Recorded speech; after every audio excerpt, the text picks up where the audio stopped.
तो ये सीधी तस्वीरें हम आपको रायपुर से दिखा रहे थे। राज्योत्सव 2024 के कार्यक्रम का आज दूसरा दिन था और सीएम विष्णुदेव साय भी कार्यक्रम स्थल पर मौजूद नजर आए। बढ़ते हैं आगे। आज मध्य प्रदेश में मोहन कैबिनेट बैठक में आधी आबादी के लिए एक खास फैसला लिया गया। ये फैसला है आरक्षण का। अब मध्य प्रदेश में महिलाओं को सरकारी नौकरी में 33% की जगह 35% आरक्षण मिलेगा। माना जा रहा है कि इस फैसले से महिला सशक्तिकरण को बढ़ावा मिलेगा, लेकिन इस फैसले पर सियासी तकरार भी शुरू हो गई। कांग्रेस ने फैसले को लेकर महिला सुरक्षा पर सवाल खड़े कर दिए। कांग्रेस का कहना है कि अगर महिलाएं सुरक्षित होंगी तभी तो नौकरी कर पाएंगी।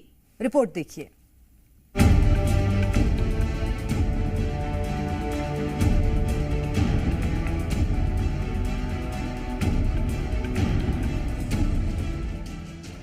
मध्य प्रदेश की राजधानी भोपाल में आज मोहन सरकार की कैबिनेट बैठक हुई। बैठक में कई बड़े और अहम फैसले लिए गए, जिसमें सबसे बड़ा फैसला प्रदेश की महिलाओं के लिए आया। कैबिनेट बैठक में महिलाओं के लिए मोहन सरकार ने बड़ा फैसला लेते हुए सिविल सेवा में महिलाओं की नियुक्ति के लिए रिजर्वेशन को बढ़ा दिया है। पहले सिविल सेवा में महिलाओं की नियुक्ति के लिए 33% रिजर्वेशन था, जिसे बढ़ाकर 35% कर दिया गया है। इस फैसले को मोहन सरकार का महिला सशक्तिकरण के क्षेत्र में बड़ा फैसला माना जा रहा है। महिलाओं को अब सभी प्रकार की नियुक्तियों में 35% रिजर्वेशन दिया जाएगा। मध्य प्रदेश सिविल सेवा में महिलाओं की नियुक्ति के लिए 33% का जो रिजर्वेशन था उसको 35% किया गया है। बहुत ही महत्वपूर्ण निर्णय है महिला सशक्तिकरण की दिशा में कि अब मध्य प्रदेश में 35% रिजर्वेशन रहेगा नियुक्तियों में। पीएससी और ईएसबी में जितनी भी नियुक्तियां होती हैं सारी। एक तरफ सरकार का यह फैसला है, दूसरी ओर अब इस फैसले पर सियासत तेज हो गई है। फैसले पर कांग्रेस ने कई सवाल खड़े कर दिए हैं। 10 महीने पहले यही सरकार झूठा वादा करके आई कि हम 2 से 3 लाख पद रिक्त पड़े हैं सरकारी नौकरियों में, उनको भरेंगे और उनमें भी आरक्षण देंगे महिलाओं को। वो कहाँ हैं वो नौकरियां? उनका कोई अता पता नहीं।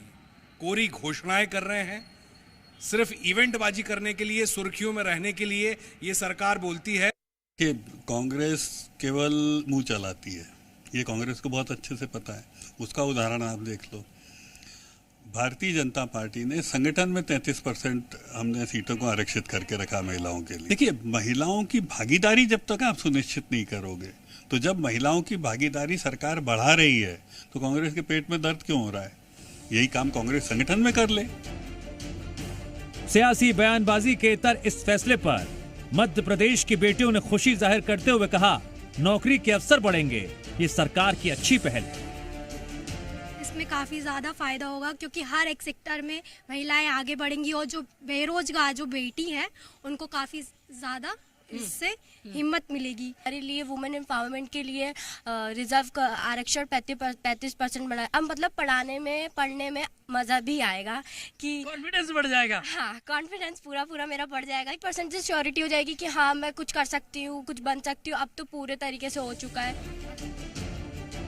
महिलाओं पर सरकार के इस फैसले ने प्रदेश में एक नई बहस शुरू कर दी है। एक तरफ जहां बीजेपी फैसले पर पीठ थपथपा रही है, दूसरी ओर कांग्रेस महिला सुरक्षा का सवाल उठाकर एमपी सरकार को घेर रही है। ब्यूरो रिपोर्ट, जी मीडिया।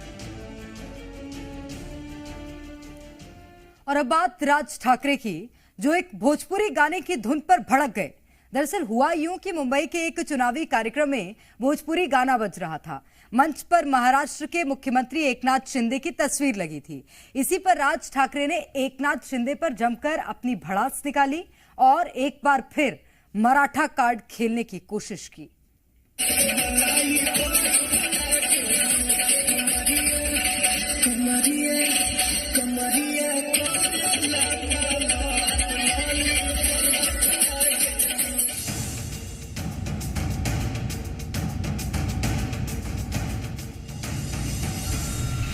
सुपरहिट भोजपुरी गाने लॉलीपॉप की धुन सुनकर महाराष्ट्र के फायर ब्रांड नेता राज ठाकरे फायर हो गए हैं।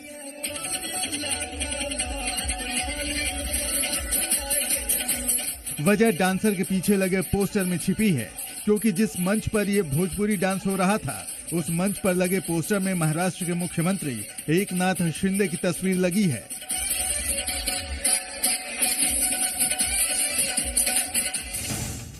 उत्तर भारतीयों की मुखालफत करते रहने वाले राज ठाकरे ने इसके लिए भी महाराष्ट्र के मुख्यमंत्री एकनाथ शिंदे पर जमकर भड़ास निकाली। भड़के राज ठाकरे ने सवाल उठाया कि मुख्यमंत्री की रैली में भोजपुरी गाना क्यों बजा, सीएम की सभा में ठुमके क्यों लगे, क्या लाडली बहना योजना चलाने वाले महिलाओं की ऐसे इज्जत करेंगे।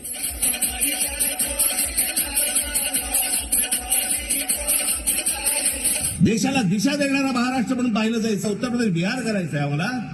आज आत्ता माझ्याकडे कुठची क्लिप पाठवली मला, मुख्यमंत्र्यांच्या आत्ताच्या सभेच्या व्यासपीठावरती एक भोजपुरी गाण्यावरती बाई नाचतीये।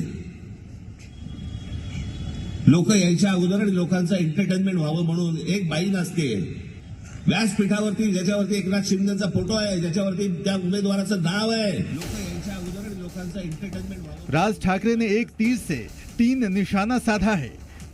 पहला, सीएम की सभा में भोजपुरी गाने पर सवाल खड़े करके मराठा कार्ड खेला। दूसरा, सीएम की सभा में अश्लील डांस का आरोप लगाकर महिला सम्मान से जोड़ा। और तीसरा, सीएम शिंदे महाराष्ट्र को यूपी बिहार बनाना चाहते हैं, ये बोलकर मराठी क्षेत्रवाद की गोलबंदी कर दी। ही लाडकी बहीण योजना आपण कुठे चाललोत?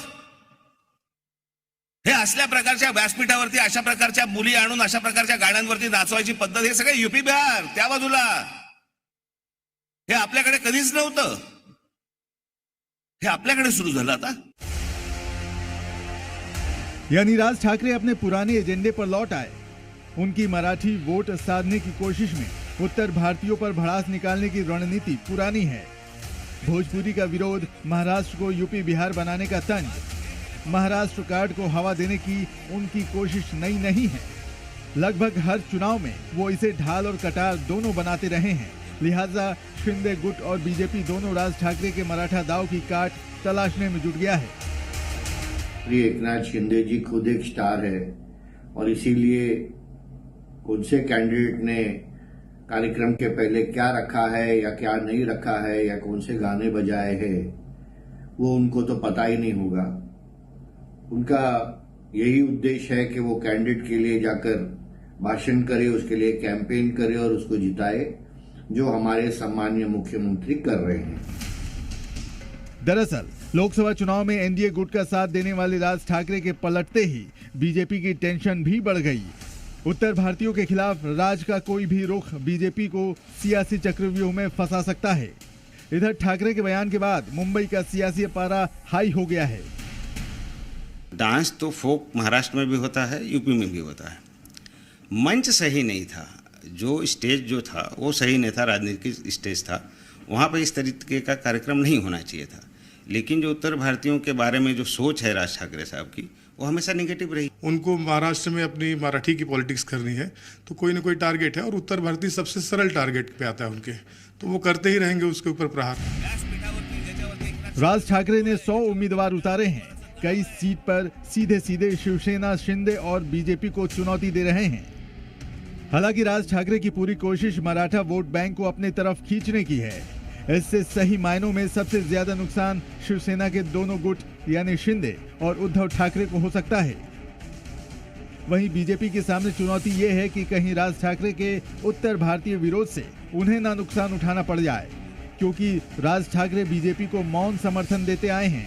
ऐसे में अगर उत्तर भारतीय वोट बैंक में कंफ्यूजन फैला तो नुकसान सीधे सीधे बीजेपी को हो सकता है। अंकुर त्यागी के साथ ब्यूरो रिपोर्ट, जी मीडिया। चलिए बढ़ते हैं आगे। नहाय खाए के साथ ही 4 दिनों तक चलने वाले लोक आस्था के पर्व छठ पूजा का शुभारंभ हो गया। सुबह होते ही छठ व्रत करने वाली महिलाओं की भीड़ नदी और तालाबों के किनारे जुटने लगी,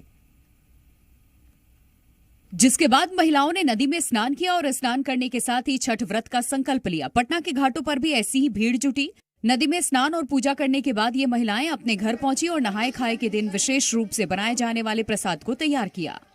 आज पहला दिन है, यानी कि नहाए खाए, और आज जितनी भी छठ व्रती हैं वो सबसे पहले सुबह में गंगा स्नान करती हैं और उसके बाद जो नहाए खाए का प्रसाद होता है उसे बनाती हैं। और आप सबसे पहले इस साइड की तस्वीर देखिए कि आज नहाए खाए का जो प्रसाद है वो अब बनकर तैयार हो चुका है। सिर्फ पटना ही नहीं बल्कि बिहार के बाकी शहरों में भी नहाए खा के मौके पर नदी किनारे घाटों पर छठ व्रतियों की भारी भीड़ उमड़ी। सुबह से तैयारी चल रहा है। आज कद्दू भात नहाए खाए है। सुबह से साफ सफाई, कद्दू काटना, सब्जी बनाना, चावल, सारा तैयारी चल रहा है। ऐसा ही नजारा यूपी के कई शहरों में भी दिखा। बलिया में छठ पूजा के पहले दिन व्रत रखने वाली महिलाओं में काफी उत्साह नजर आया।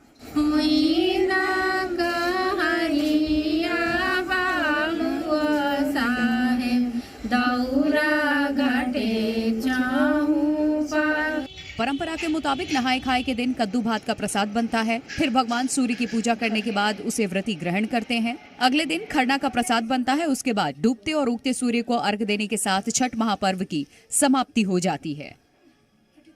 और वहीं छठ पर्व को लेकर दिल्ली की यमुना के हालात में कोई बदलाव नहीं हुआ है। ये हाल तब है जब एक दिन पहले ही सीएम आतिशी ने दिल्ली में इंतजामों के बड़े बड़े दावे किए थे। लेकिन सच्चाई ये है कि यमुना अब भी ना डुबकी लगाने लायक है, ना ही घाट पूजा करने के लायक। दिल्ली में यमुना का पानी जहरीला बना हुआ है। हालांकि दिल्ली सरकार झाग को खत्म करने के लिए अलग अलग इलाकों में बने छठ घाट पर केमिकल का छिड़काव करवा रही है, लेकिन इसके बाद भी झाग खत्म नहीं हुई।